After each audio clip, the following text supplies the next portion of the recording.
Kisah ini menceritakan perkawinan Raden Asomah dengan Dewi Setyawati atau Endang Pucawati, putri Bagawan Bagaspati, yang dilanjutkan dengan kelahiran Raden Karnabasusena, putra Batara Surya yang lahir dari Dewi Kunti. Kisah ditutup dengan kemenangan Raden Pandu memboyong 3 orang putri sekaligus, yaitu Dewi Kunti, Dewi Madrim, dan Dewi Kendari.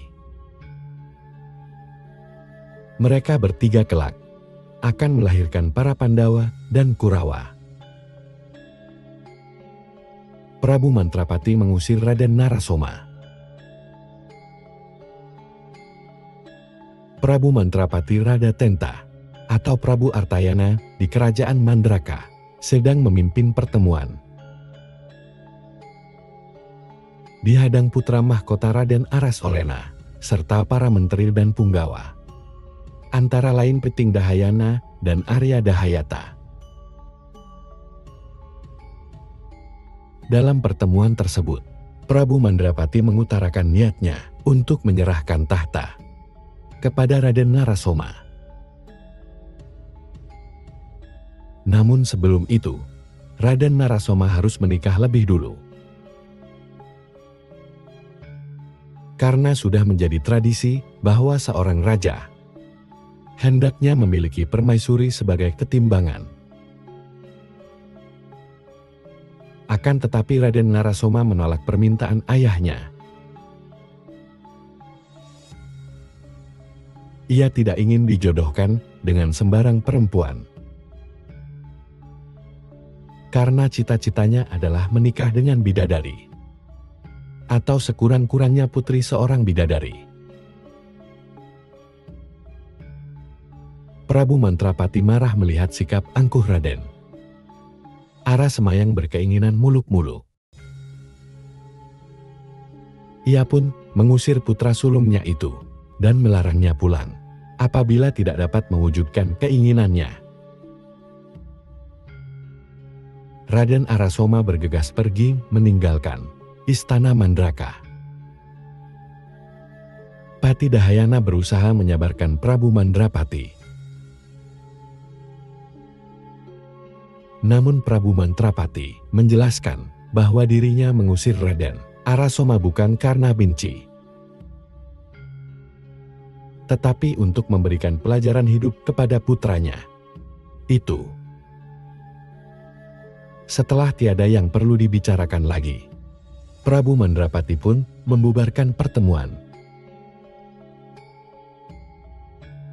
Raden Harasoma bertemu Raden Pandu.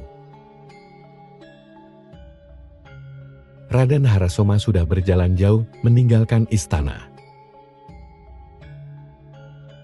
Di tengah jalan ia bertemu rombongan Prabu Sudarma dari Kerajaan Trikarta yang berniat pergi ke Kerajaan Mandraka untuk melamar Dewi Madrim. Mendengar itu Raden Narasoma marah-marah tidak setuju apabila adiknya diperistri Prabu Sudarma. Dasar watak Raden Asma yang angkuh membuat Prabu Sudarma tersinggung. Maka terjadilah pertarungan di antara mereka. Raden Arasoma lama-lama terdesak karena jumlah musuh jauh lebih banyak. Sungguh beruntung, Raden Pandu dan para Kunokawan kebetulan lewat di tempat itu. Melihat Raden Arasoma dalam bahaya, Raden Pandu segera membantu. Ia mengerahkan ilmu angin Garuda, membuat Prabu Sudarma beserta seluruh pasukannya terlempar jauh entah kemana.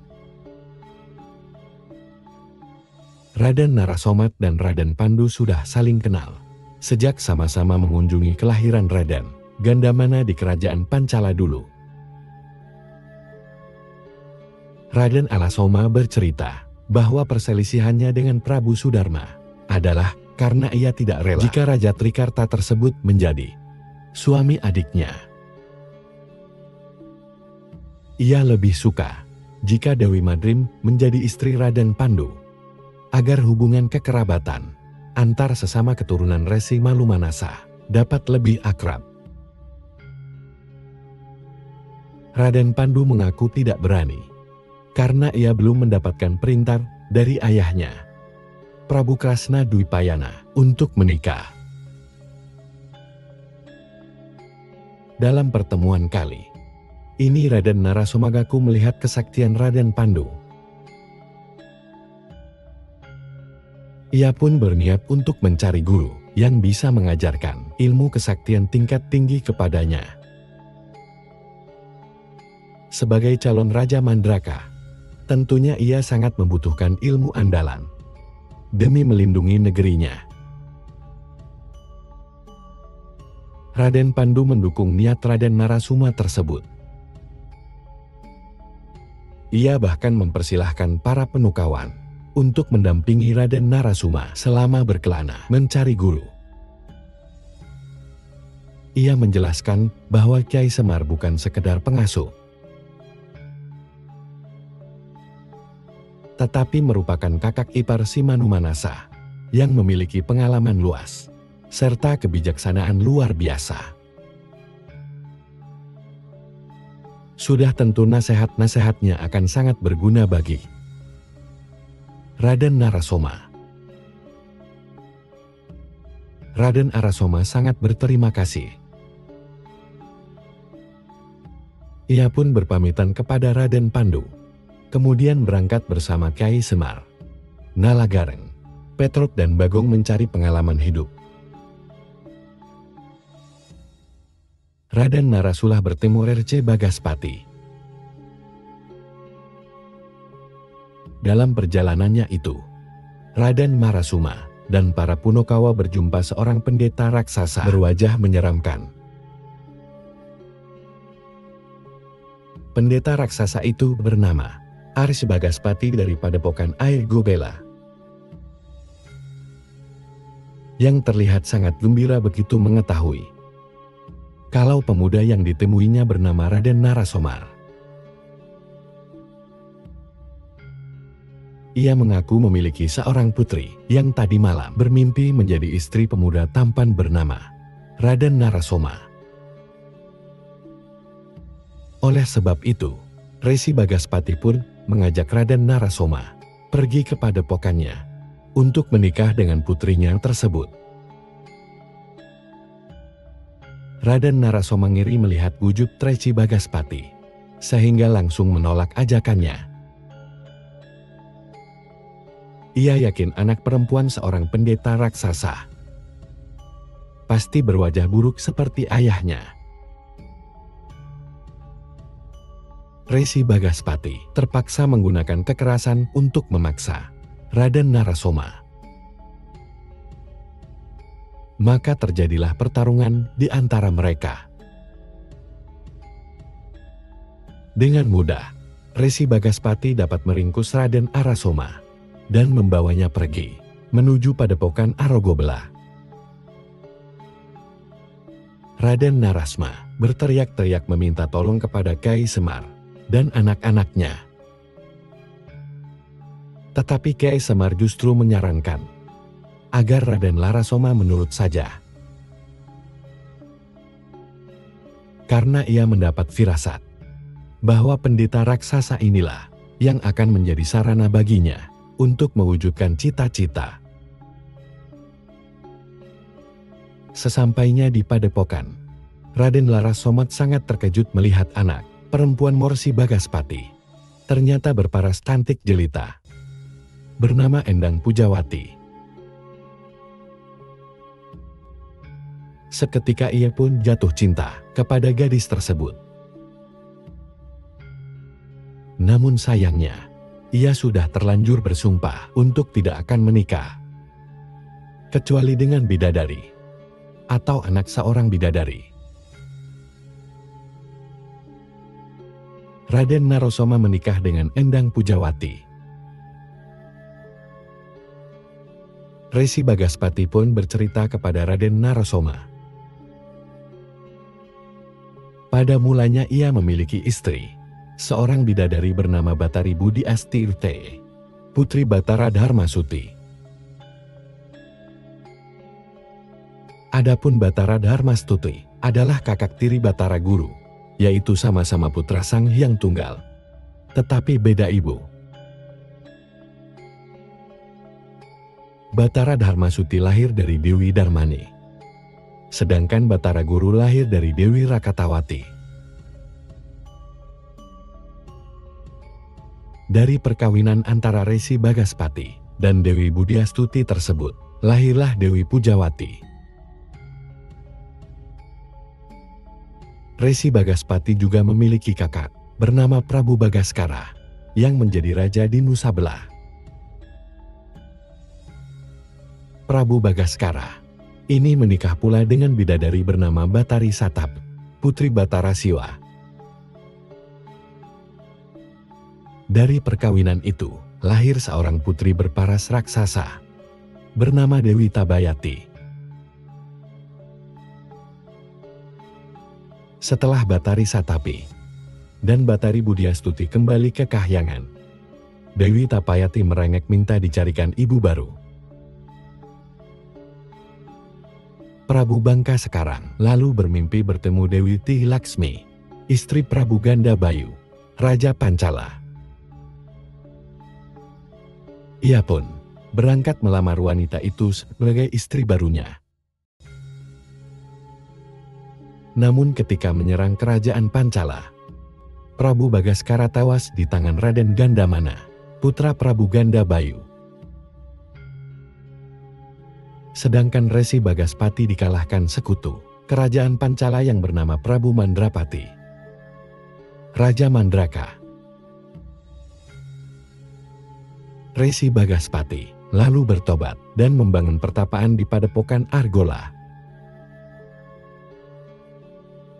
Dewi Pujawati juga ikut serta tinggal di Padepokan dan diganti namanya menjadi Endang Pujawati.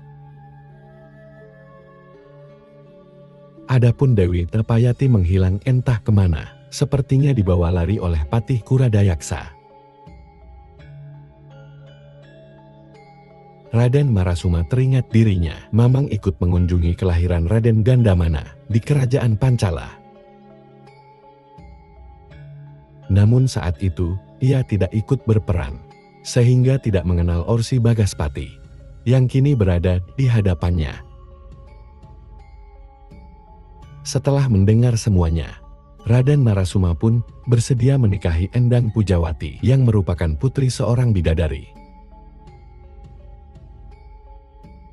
Resi Bagaspati sangat senang, dan ia segera menggelar upacara pernikahan antara Raden Marasuma dengan Endang Pujawati, dengan disaksikan para kunokawan.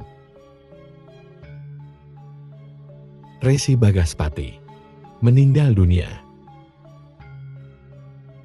Beberapa hari kemudian, Resi Bagaspati memanggil Raden Narasomandan, Endang Pujawati untuk menghadap. Resi Bagaspati bertanya, apakah Endang Pujawati bersedia mendampingi Raden Arsema meski harus kehilangan orang tua? Endang Pujawati menjawab, dirinya bersedia mendampingi suami, tetapi juga merasa berat jika harus berpisah dengan orang tua.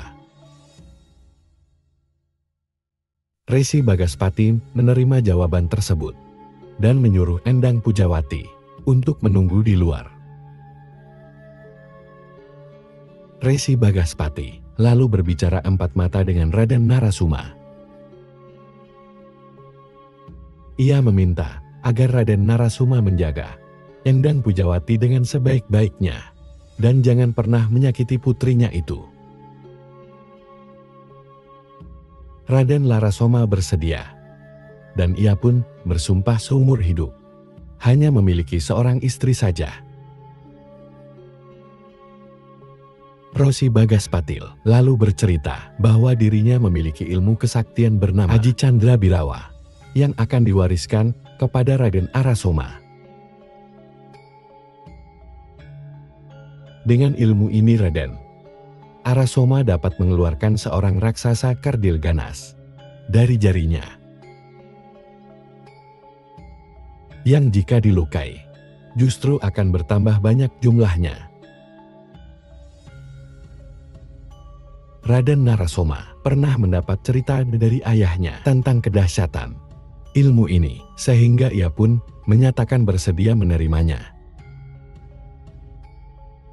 Resi Bagaspati lalu mengajarkan mantra ilmu tersebut kepada Raden Narasoma.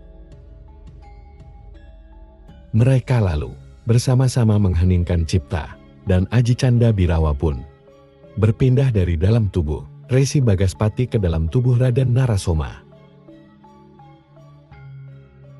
Resi Bagaspati merasa lega.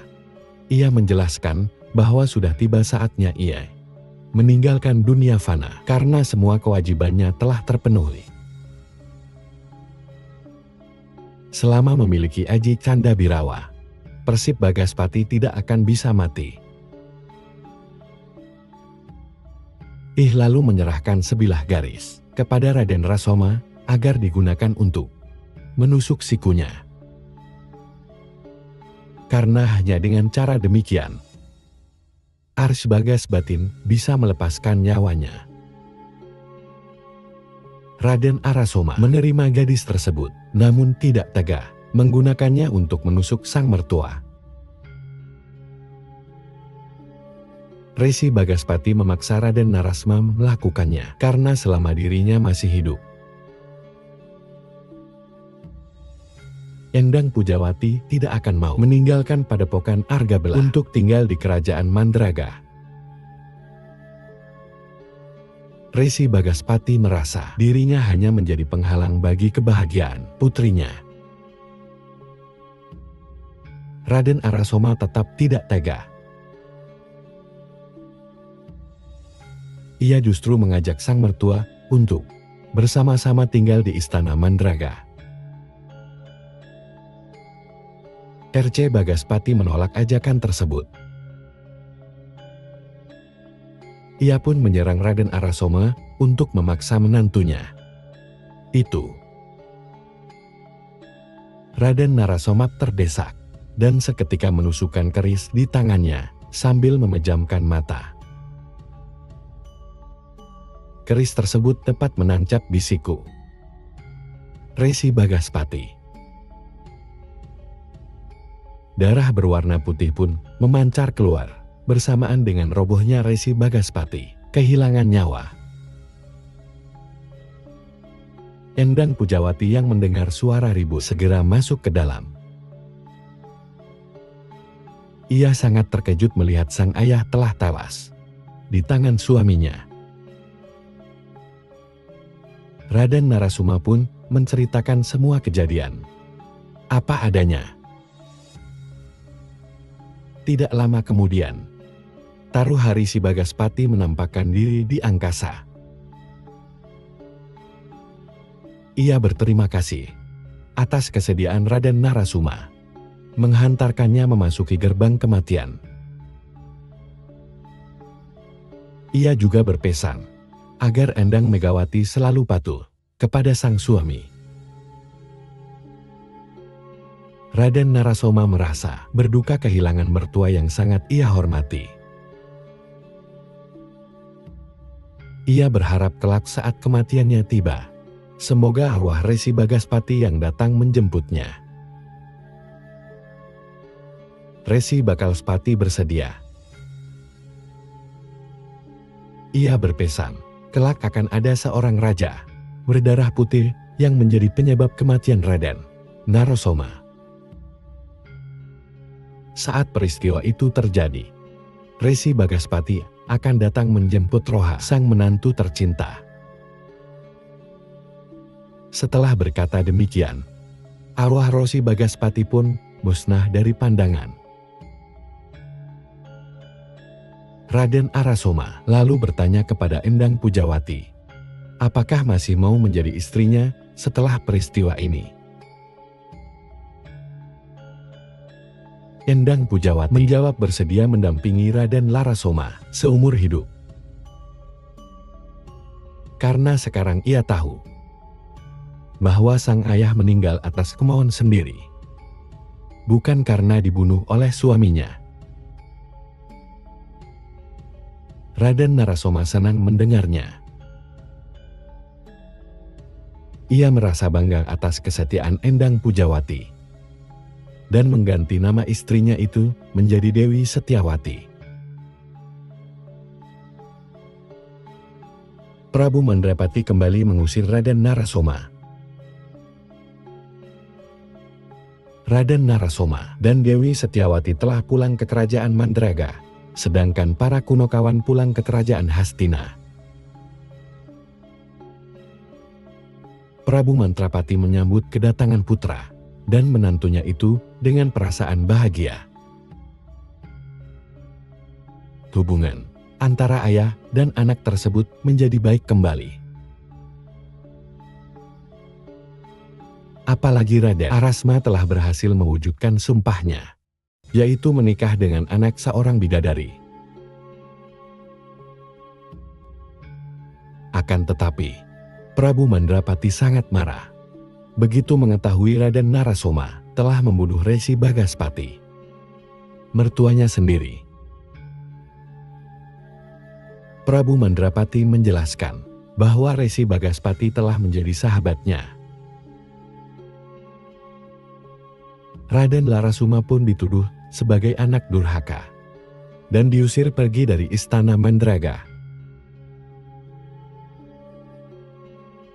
Putri bungsu Prabu Mandrapati, yaitu Dewi Madrim, masih rindu kepada kakaknya. Begitu Raden Narasoma diusir untuk yang kedua kalinya, ia pun ikut pergi meninggalkan istana. Ketika Dewi Setiawati hendak menyusul mereka, tiba-tiba Prabu Mandrapati jatuh pingsan karena terlalu sedih. Dewi Setiawati pun berhenti dan segera merawat mertuanya itu. Dewi Kunti hamil sebelum menikah. Sementara itu, di kerajaan Madura, Prabu Kunti Puja telah memiliki 4 orang anak yang lahir dari istrinya, yaitu Dewi Pandondari, putri mendiang Prabu Santanuraja Hastina.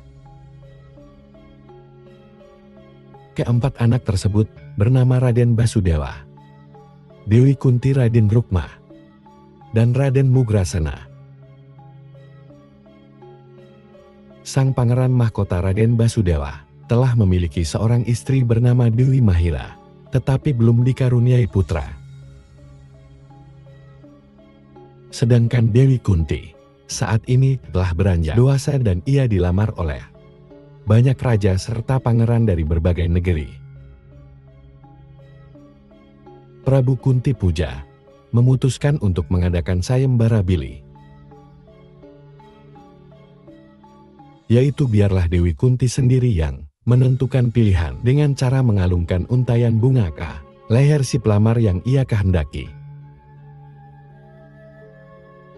Akan tetapi, sudah 4 bulan lamanya Dewi Kunti mengurung diri di dalam kabupaten dan tidak pernah menghadap ayang atau ibunya.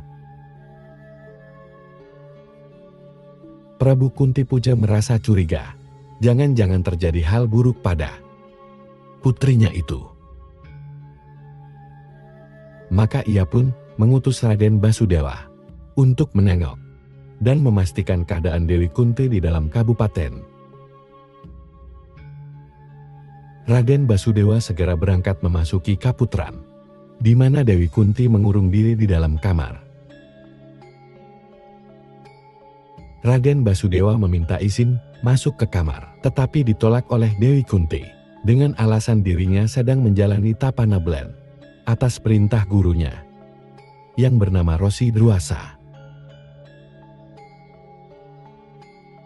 Raden Basudewa semakin curiga dan ia pun mendobrak pintu kamar Kabutren. Terkejut ia melihat adiknya itu memegangi perut yang tampak mengembang, pertanda Dewi Kunti sedang hamil. Raden Basudewa marah-marah menuduh Dewi Kunti telah berbuat zina. Ia pun memaksa adiknya itu agar menyebutkan laki-laki mana yang telah menghamilinya. Namun, Dewi Kunti hanya menangis tanpa menjawab sedikit pun. Raden Basudewa menaruh curiga kepada Resi Dwasa, guru Dewi Kunti. Ia pun berniat hendak mencari dan menghukum pendeta tua tersebut. Lahirnya Raden Karna Basusena. Mendengar gurunya disalahkan, Dewi Kunti menjelaskan bahwa kehamilan ini bukan disebabkan oleh Resi Dewasa. Untuk lebih jelasnya, Dewi Kunti mengerahkan Aji Pamling untuk mengundang kehadiran Resi Dewasa. Seketika, Resi Dewasa pun muncul di dalam kabupaten tersebut. Resi Dewasa ini tidak lain adalah putra Resi Dawara, keponakan Resi Banu Manasa. Meskipun usianya sudah sangat tua, tetapi karena ilmunya tinggi, ia masih mampu berkelana menjelajahi banyak negeri. Kini ia singgah di kerajaan Madura dan menjadi guru bagi Dewi Kunti. Arsilwasa mengaku telah mengajarkan Aji Kuntaluka Singrasa, cipta tunggal tanpa lawan, kepada Dewi Kunti. Kegunaan ajian ini adalah untuk memanggil dewa, supaya memberikan pertolongan. Pada suatu pagi saat matahari terbit, Dewi Kunti sedang mandi, sambil menghafalkan mantra ajian tersebut, dengan menyebut nama Batara Surya. Seketika Batara Surya pun hadir dan bertanya, ada keperluan apa dirinya didatangkan? Dewi Kunti merasa malu dan mengaku dirinya hanya mencoba-coba ilmu tersebut tanpa ada keperluan apapun. Batara Surya marah, merasa dipermainkan. Namun kemarahannya berubah menjadi nafsu birahi, karena melihat lekuk tubuh Dewi Kunti yang hanya tertutup kain basahan. Ia pun mengerahkan Aji Asmara Cipta, sehingga dapat bersenggama dengan Dewi Kunti, tanpa harus menyentuh tubuhnya. Meskipun tanpa bersentuhan, namun Riri Kunti tetap saja bisa mengandung putra Batara Surya hasil dari hubungan tersebut. Raden Basudewa menanyakan kebenaran cerita itu kepada Dewi Kunti. Dengan sangat malu dan sambil menangis, Dewi Kunti mengiyakan. Kini ia telah hamil 4 bulan, padahal sebentar lagi akan diadakan sayembara pilih untuknya. Raden Basudewa merasa peristiwa ini adalah aib besar bagi kerajaan Madura. Arsilwasa pun dimintai tolong untuk mencarikan jalan keluar bagi masalah ini. Pendeta tua itu segera mengheningkan cipta dan tangannya menyentuh perut Dewi Kunti. Secara berangsur-angsur, kandungan Dewi Kunti bertambah besar. Hanya dalam beberapa menit saja, kandungan tersebut menjadi matang dan siap dilahirkan. Tidak lama kemudian, Dewi Kunti pun melahirkan seorang bayi laki-laki tanpa merasakan sakit sama sekali. Sungguh ajaib, bayi laki-laki itu keluar dari kandungan dengan memakai anting dan baju sirah bergambar matahari. Raden Basudewa sangat berterima kasih atas bantuan Arsilwasa.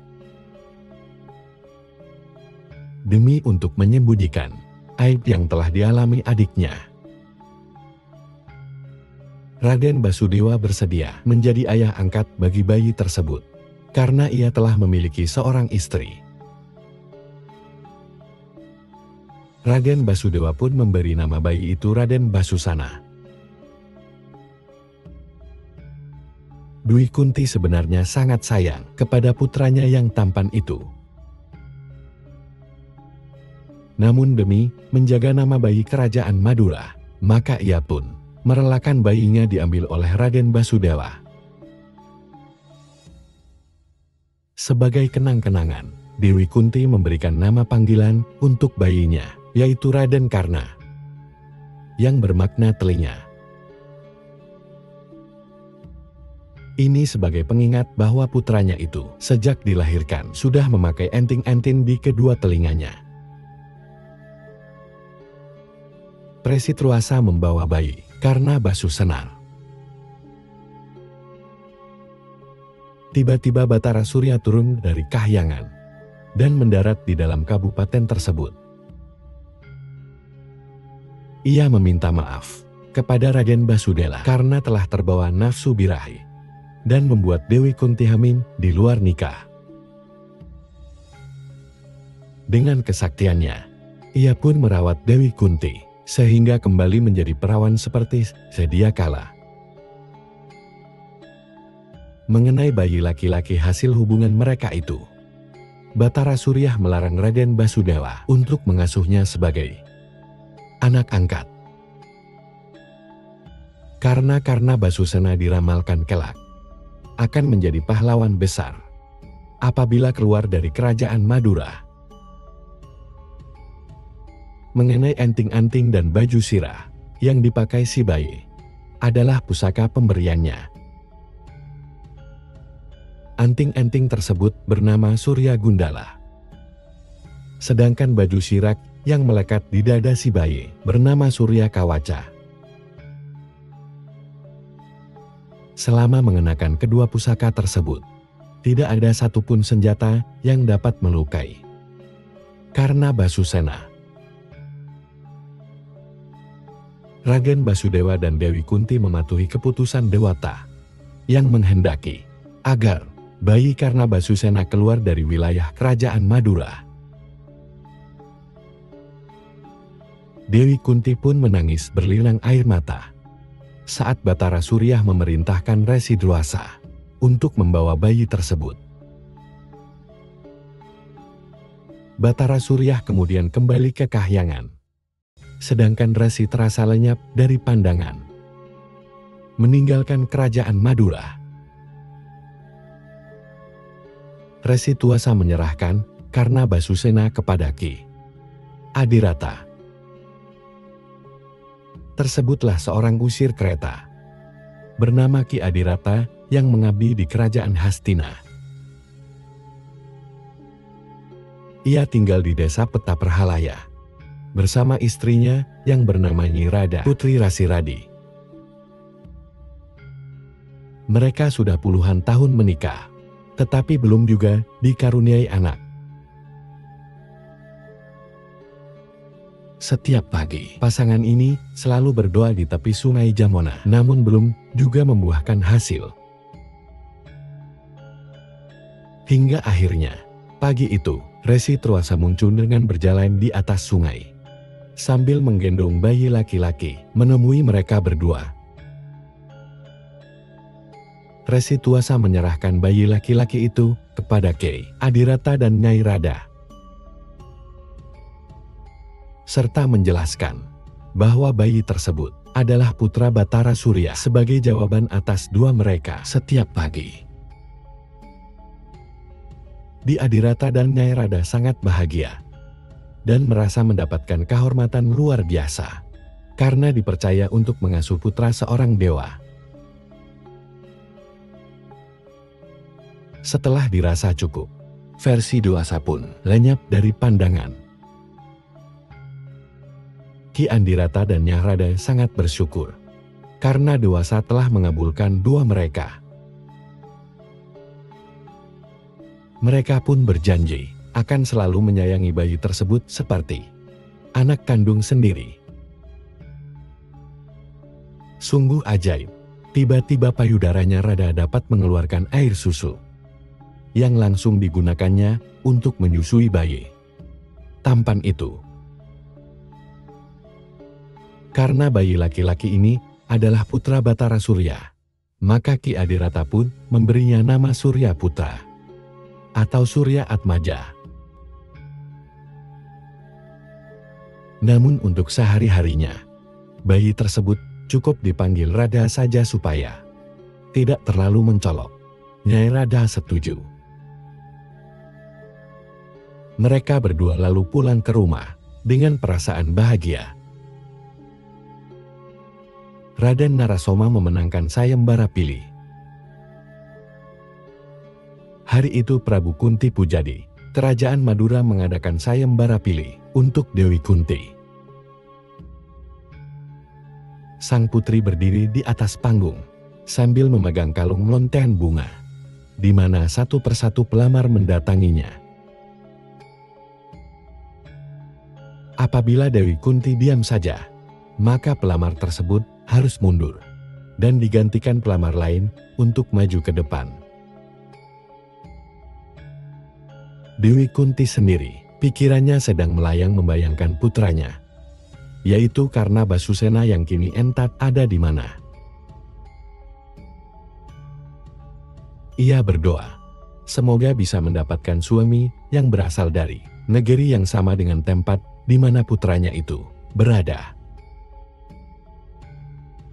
Satu persatu pelamar maju dan didiamkan olehnya. Hingga akhirnya jumlah pelamar yang tersisa tinggal satu orang, yaitu Raden Narasoma. Dewi Kunti merasa tidak punya pilihan lagi. Meskipun hatinya tidak nyaman melihat sikap Raden Narasoma yang angkur, namun demi menjaga nama baik Kerajaan Madura, terpaksa ia pun memilih pangeran tersebut sebagai pemenang sayembara. Dewi Kunti lalu turun dari panggung dan mengalungkan untayan bunga ke leher Raden Narasoma.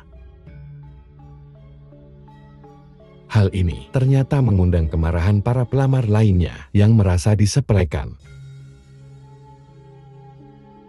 Raden Narasoma justru merasa mendapatkan kesempatan untuk mencoba ilmu barunya. Ia pun menantang semua raja dan pangeran untuk merebut Dewi Kunti dari tangannya. Para pelamar itu maju menyerang. Raden Narasoma lalu mengerahkan Aji Candrawirawa. Dari ujung jarinya keluar sosok raksasa bertubuh kerdil tapi ganas menyeramkan. Raksasa itu mengamuk menghadapi para penyerang. Para raja dan pangeran pun menusukkan senjata mereka mengenai raksasa itu. Sungguh ajaib. Perciptaan darah si raksasa berubah menjadi sejumlah raksasa baru. Demikianlah seterusnya. Setiap si raksasa mengeluarkan darah, maka darahnya akan langsung berubah menjadi raksasa baru. Jika awalnya si raksasa Jandabirawa hanya berjumlah seorang, maka kini jumlahnya menjadi lebih banyak daripada para raja dan pangeran yang menyerang. Mereka menerjang dan menggigit dengan ganas, membuat para raja dan pangeran itu banyak yang terluka dan melarikan diri. Raden Pandu mengalahkan Raden Narasoma.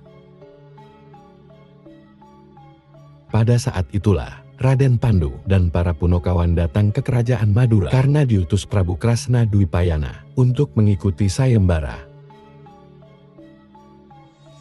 Mereka terkejut melihat acara sayembara pilih telah berubah menjadi ajang pertempuran.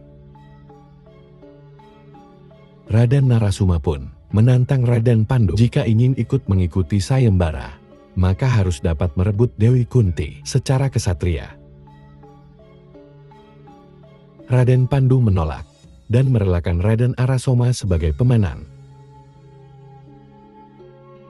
Ia memutuskan untuk pulang ke Hastina saja.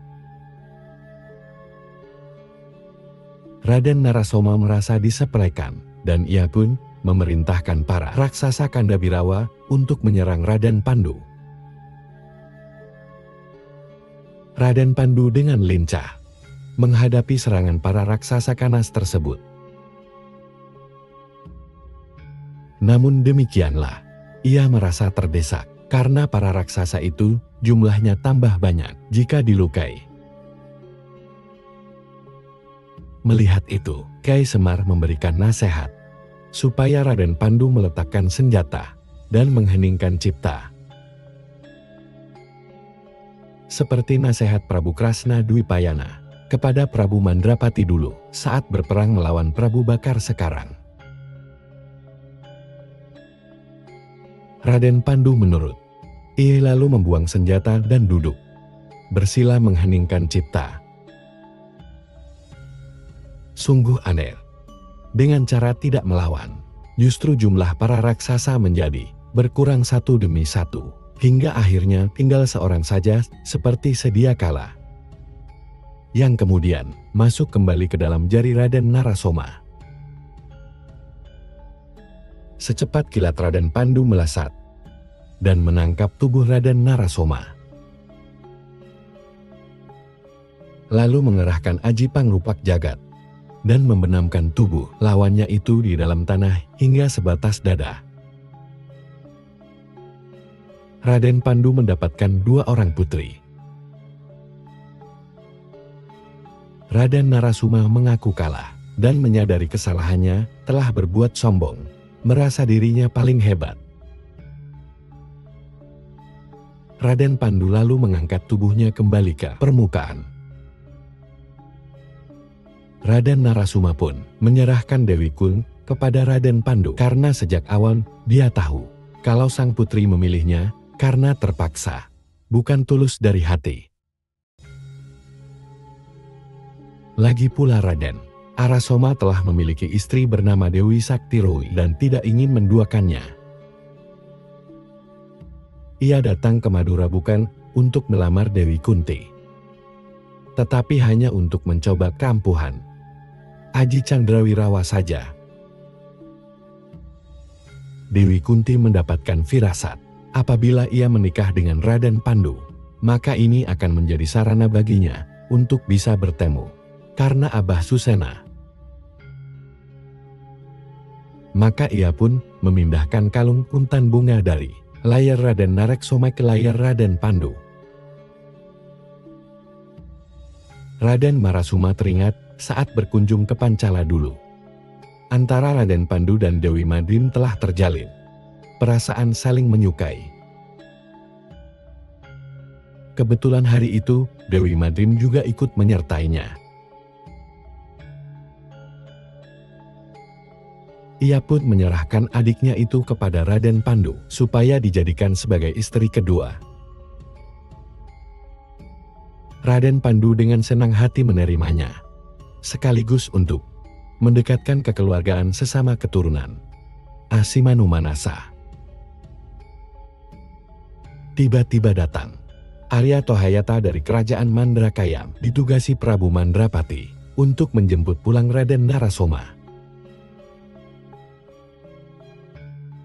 Mendengar ayahnya sudah tidak marah lagi, Raden Narasoma merasa senang, dan ia pun mohon pamit kepada Prabu Kunti Puja untuk pulang ke Madraga. Rombongan Raden Pandu dihadang Raden Suman. Sementara itu Prabu Swala, Raja Gandhara Desa telah meninggal. Tahta kerajaan pun diwarisi putra sulungnya yang bergelar Prabu Kendara. Hari itu Prabu Kendara berangkat ke kerajaan Madura untuk mengikuti sayembara pilih bersama adik-adiknya, yaitu Dewi Kendari Raden Sumanraden, Angga Jaksa, dan Raden Sarawasanta. Dalam perjalanan tersebut, rombongan Prabu Kendara bertemu Raden Pandu yang sedang menuju kerajaan Hastina bersama Dewi Kunti dan Dewi Madrim. Menyadari dirinya telah terlambat, Prabu Bandara pun berniat pulang ke bandara desa. Namun Raden Suman menghasutnya supaya merebut Dewi Kunti dari tangan Raden Pandu.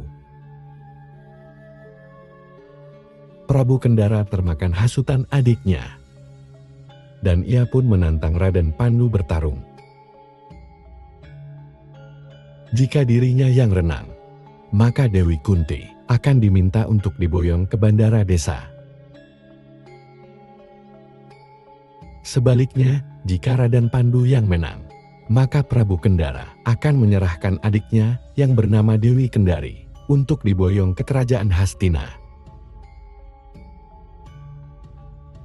Raden Pandu pun menerima tantangan tersebut. Pertarungan dimulai. Hanya dalam beberapa serangan Raden Pandu berhasil menewaskan Prabu Bandara. Sebelum meninggal, Prabu Kendara sempat berpesan kepada adik-adiknya untuk tidak membalas dendam. Ia telah merelakan kematiannya demi untuk menjadi sarana kebahagiaan Dewi Kendari. Dewi Kendari, Raden Suman, dan yang lain terharu melihat pengorbanan sang kakak. Mereka lalu membagi rombongan menjadi dua. Dewi Kendari dan Raden Suman mengikuti Raden Pandu pergi ke kerajaan Hastina sesuai perjanjian tadi. Sedangkan Raden Anggajaksa dan Raden Sarabasanta membawa pulang jenazah Prabu Kendara. Raden Deritarasta memilih Dewi Kendari. Prabu Krasna Dwipayana, Ersiwara Bisma, dan segenap keluarga besar kerajaan Hastina menyambut kedatangan Raden Pandu yang berhasil memboyong 3 orang putri sekaligus. Mereka juga ikut prihatin dan menyampaikan duka cita atas meninggalnya Prabu Kendara. Raden Pandu berniat menyerahkan 2 orang di antara ketiga putri tersebut kepada kedua saudaranya, yaitu Raden Seritarasta dan Radennya Muetula. Raden Deritarasta bersedia menerima, sedangkan Raden Yamawidura menolak karena ia mengaku telah memiliki seorang kekasih bernama Dewi Padmarini, putri Adipati Dipacandra. Adapun Adipati Dipacandra adalah pemimpin Kadipaten Pangrobagan, yaitu sebuah negeri kecil bawahan kerajaan Hastina. Raden Yamawidula berniat menikahi Dewi Padmarini kelak, setelah kedua kakaknya menikah lebih dulu. Raden Pandu pun mempersilahkan Raden Seritarasta yang lebih tua agar mengambil 2 orang putri sekaligus. Namun Raden Deritarasta bersedia mengambil 1 saja, karena Raden Pandu yang telah bekerja keras memenangkan mereka, sehingga adiknya itu dianggap yang lebih pantas mendapatkan 2 orang istri. Karena menderita tunanetra, Raden Deritarasta pun meminta bantuan sang guru, yaitu Resiwara Bisma, untuk memilihkan salah satu putri sebagai istrinya. Resiwara Bisma menyarankan agar Raden Retarasta mengambil Dewi Kendari saja, karena usianya lebih tua daripada Dewi Kunti dan Dewi Madrim. Raden Deritarasta setuju, dan Raden Pandu pun menyerahkan putri dari Gandara desa tersebut kepada kakaknya. Dewi Kendari sangat kecewa, namun tidak dapat membantah karena menyadari dirinya hanyalah seorang putri boyongan. Raden Suman juga kecewa karena sang kakak menjadi istri seorang tunanetra.